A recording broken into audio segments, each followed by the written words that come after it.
10वीं कक्षा में पढ़ने वाली एक रानी नाम की लड़की हर रोज़ की तरह स्कूल जाती है और स्कूल में आधे दिन के बाद उसे पेट में जोड़ का दर्द उठता है, जिसके बाद वो टीचर से छुट्टी लेकर के अपने घर चली आती है। और घर जब आती है तो बाहर का दरवाज़ा बंद, अंदर से बंद था, लेकिन वो किसी तरह खोलती है और जैसे ही वो अंदर पहुंचती है, घर के अंदर पहुंचती है, तो अपने मम्मी को वो आवाज़ लगाती है क्योंकि उसके पेट में ज़ोरों का दर्द हो रहा था, लेकिन मम्मी का कोई आवाज़ नहीं आता है। लड़की इधर उधर देखती है, किसी कमरे से एक आवाज़ आ रही थी, अजीब तरह की आवाज़ थी। वो लड़की जंगले से, खिड़की से जो है झाँक कर देखती है तो उसकी माँ और उसके साथ एक बगल वाला जो पड़ोसी है, वो दोनों अधनग्न अवस्था में दोनों एक दूसरे के ऊपर लिपटे हुए थे। लड़की ये पहली बार देख रही होती है, जिसके बाद वो उसके पैर कांपने लगते हैं। और इस घटना के बाद उस लड़की के साथ जो भी होता है उसे सुनकर आपके भी रोंगटे खड़े हो जाएंगे। नमस्कार दोस्तों, मेरा नाम खुर्शीद आलम है और आप देखना शुरू कर चुके हैं real crime history.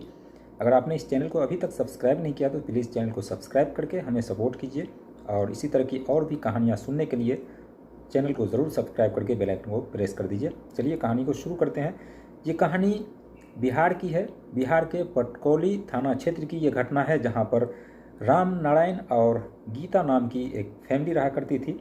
Ram Narayan पति था और गीता उसकी पत्नी थी, जिसकी शादी कई वर्षों पहले हुई थी। जिसके बाद उसको एक बेटी होता है, बेटी का नाम रानी होता है। धीरे धीरे बेटी बड़ी हो रही थी और जो राम नारायण है वो एक चौकीदार का काम किया करता था, किसी कंपनी में गेटमैन का काम किया करता था।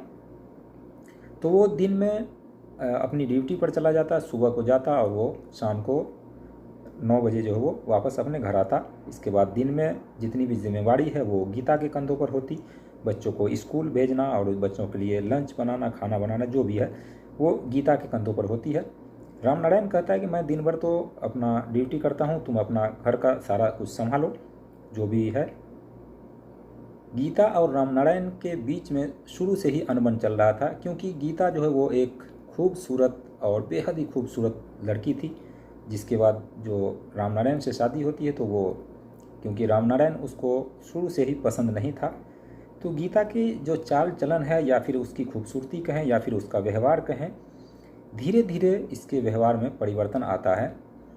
और गांव के ही रहने वाले एक विनोद नाम का शख्स, जो गांव का सरपंच भी होता है, उससे धीरे धीरे गीता का लगाव हो जाता है। क्योंकि गीता एक अच्छी दिखने में अच्छी खासी लड़की थी, अच्छी खासी औरत थी। जो संबंध है काफ़ी दिनों से चल रहा था, क्योंकि लड़की जो रानी है वो स्कूल जब जाया करती थी वो दिन में कभी लौट कर वापस नहीं आती थी। अचानक वो दिन था जब वो लौट कर आती है दोपहर के टाइम में, और ये माजरा जो वो अपने आँखों से देखती है। गीता और विनोद के बीच में ये सब जो है वो चलने लगा। गीता के से मिलने के लिए विनोद जो है वो लगातार आता रहता। गांव का सरपंच भी था, इसी बहाने, किसी कागज़ के बहाने, किसी और चीज़ के बहाने वो आता रहता था और उसके साथ उसके संबंध जो है वो लगातार रोज़ बरोज़ दिन में कई बार जो है वो संबंध बनाती थी उसके साथ। जिस दिन ये लड़की स्कूल से वापस घर आती है, अपने जो बाहर का दरवाज़ा है वो खुला था, किसी तरह खोलती है और जब घर में जाती है आवाज़ लगाती है, क्योंकि उसके पेट में जो है जोड़ का दर्द हो रहा था, जिसके कारण वो आवाज़ लगा रही थी अपनी मम्मी को, लेकिन मम्मी का आवाज़ नहीं आता है। और एक कमरे से अजब सी आवाज़ आ रही थी। जब वो लड़की खिड़की से झांक कर देखती है तो उसकी माँ जो है वो एक दूसरे के ऊपर लेटी हुई थी अधनग्न अवस्था में। दोनों के शरीर पर एक भी कपड़ा नहीं था। और जब लड़की ये समझ जाती है और उसके बाद वो 5 से 10 मिनट वहाँ पर खड़ी रहती है, गेट खुलने का इंतज़ार करती है। जब गेट खुलता है दोनों अपना अपना कपड़ा जो है वो ठीक ठाक करते हुए गेट से बाहर निकलते हैं। पहले उसकी माँ निकलती है और उसके बाद वो जो व्यक्ति है वो निकलता है, विनोद। विनोद डर से कांप जाता है और सोचता है कि अब ये लड़की ने देख लिया, अब क्या होगा। लेकिन गीता जो है वो कहता है विनोद को कि तुम अभी निकल जाओ, और गीता मेरी बेटी है, मैं इसको समझा लूँगी किसी तरह, तुम अभी चले जाओ यहाँ से। इसके बाद विनोद चला जाता है वहाँ से और गीता अपनी बेटी को यानी कि रानी को वो समझाती रहती है और समझाती है। बाद में वो रानी जो है वो मान जाती है और कहती है ठीक है, किसी से नहीं कहूँगी।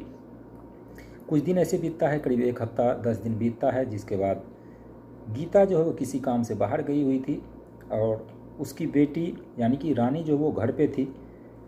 तो विनोद एक दिन और आता है और रानी को कहता है कि तुम्हारे पिता कहाँ हैं, तो कहती है कि पिता जो है ड्यूटी पर चले गए हैं।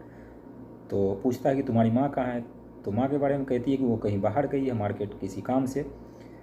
तो विनोद जो है वो कहता है कि एक कागज़ तुम्हें देना है और तुम्हारी माँ को देना था बल्कि, लेकिन तुम्हारी माँ नहीं है, तुम मेरे साथ चलो और वो कागज़ जो है रिसीव कर लो, तुम लेकर चले आना। लड़की कहती है कि मैं शाम में ले आऊँगी या फिर माँ आएगी तो ले आएगी, आप अभी चले जाइए। लेकिन वो विनोद कहता है कि मुझे कहीं निकलना है और वो कागज़ तुम्हारे लिए बहुत ज़रूरी है, तो अभी साथ ही चलते तो बेहतर होता। लड़की मान जाती है और उसके साथ चली जाती है। जब लड़की चली जाती है उसके बाद उसकी माँ जो है घर आती है, देखती है बाहर से दरवाजे में कुंडी लगा हुआ है। कुंडी खोलकर जब अंदर जाती है पता चलता है कि रानी लापता है। धीरे धीरे इंतज़ार करते हैं वो, शाम होती है, रात होती है। रात में जब उसका पति रामनारायण घर आता है, फिर उसके बाद दोनों मिलकर तलाशी करते हैं, इधर उधर तलाशते हैं गांव के अगल बगल, लेकिन लड़की का कोई पता नहीं चलता। रात बीत जाती है। कल होकर रामनारायण और गीता पुलिस स्टेशन जाती है, वहाँ पर एक रिपोर्ट लिखाती है और रिपोर्ट दर्ज होने के बाद जब पुलिस छानबीन में जुटती है तो पता चलता है कि वहीं के एक नाला है, कोई बड़ा सा नाला था, उसमें एक लाश बह रही थी। गांव वाले देखते हैं, गांव वालों की मदद से उस लाश को जो है बाहर निकाला जाता है, लाश की पहचान की जाती है। तो रामनारायण और गीता ये दोनों पहचान जाते हैं कि ये मेरी ही बेटी है और इसके साथ कुछ न कुछ गलत हुआ है। पुलिस तफ्तीश में जुट जाती है, फिर आसपास के सीसीटीवी कैमरे खंगालती है। सीसीटीवी कैमरे में पता चलता है कि एक व्यक्ति इसके घर आया ज़रूर था और उसके साथ रानी गई थी, लेकिन रानी कभी लौटी नहीं वापस। जब विनोद से, जो गांव का सरपंच था, उससे पुलिस जब सख्ती से पूछताछ करती है तब जाकर विनोद जो है वो सारा राज उगलता है। और राज जो उगलता है वो ये था, विनोद कहता है कि गीता से हमारा कई सालों से संबंध चल रहा है और गीता से संबंध बनाते वक्त वो जो रानी थी, उसकी बेटी, वो उसने हमें देख लिया था और जिसका मुझे डर था कि ये लड़की कभी न कभी कोई ना कोई राज अगर खोल दे तो हम कहीं के नहीं रहेंगे, गांव में हमारी बहुत बदनामी होगी और लोग बुरी नज़र से देखेंगे। इसी कारण जो है रानी को मैं ले गया था और उससे ज़बरदस्ती कर रहा था। मैंने सोचा कि क्यों ना इसके साथ भी ज़बरदस्ती करूं ताकि ये किसी को ना बताए। वही वो कर रहा था, लेकिन लड़की जो है वो ज़ोर ज़ोर से चिल्ला रही थी।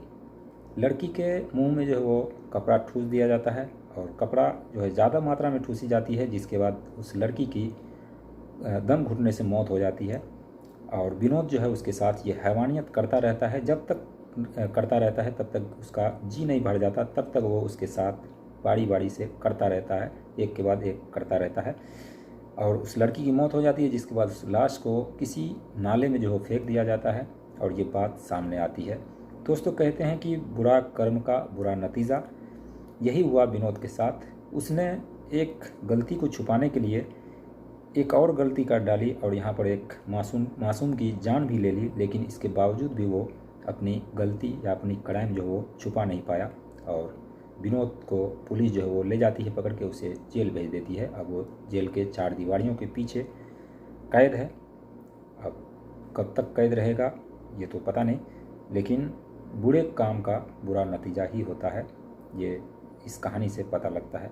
दोस्तों, इसके बारे में आपकी क्या राय है कमेंट सेक्शन में ज़रूर बताइए और चैनल पे नए हैं तो चैनल को ज़रूर सब्सक्राइब करें, क्योंकि आप सब वीडियो देख लेते हैं, चैनल को सब्सक्राइब करना भूल जाते हैं। तो सब्सक्राइब करेंगे, वीडियो को लाइक करेंगे तो हमारा हौसला बढ़ेगा और नए नए कहानियाँ आपको सुनने को मिलेगा बल्कि। और ये कहानी सुनाने का मेरा मकसद किसी को ठेस पहुंचाना नहीं है, किसी की बुराई करना नहीं है, बल्कि आप सभी को जागरूक करना है, हम सभी को जागरूक होना है, ताकि आगे से इस तरह की कोई घटना या क्राइम जो हो ना हो पाए, इस पर रोक लगाई जा सके। बाकी मिलते हैं नेक्स्ट वीडियो में, तब तक के लिए बाय बाय, टेक केयर।